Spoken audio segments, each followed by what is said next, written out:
Ici, à l'université de Sun Yat-sen en Chine, le président français est accueilli tel une rockstar. Un bain de foule, puis une standing ovation pour une entrée triomphale dans ce gymnase où le chef de l'État s'entretient avec des étudiants chinois.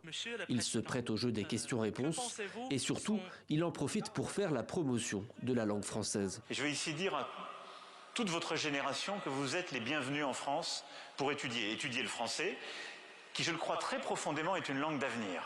Ne le négligez pas. C'est d'abord comprendre notre culture, notre civilisation, c'est un point d'entrée formidable pour l'Europe, mais c'est aussi un point d'entrée formidable pour toute la francophonie. Selon l'Organisation internationale de la francophonie, il y a aujourd'hui environ 120 000 étudiants chinois qui apprennent le français.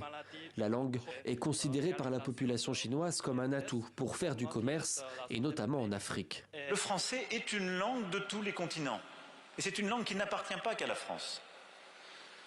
Elle est la principale langue du continent africain, et d'ailleurs celle qui fait son unité. Elle est une langue très diffusée à travers le continent américain. Elle est présente à son histoire sur le continent asiatique, et c'est une des grandes langues du Pacifique. Et donc, accéder au français, c'est accéder aussi à un truchement universel.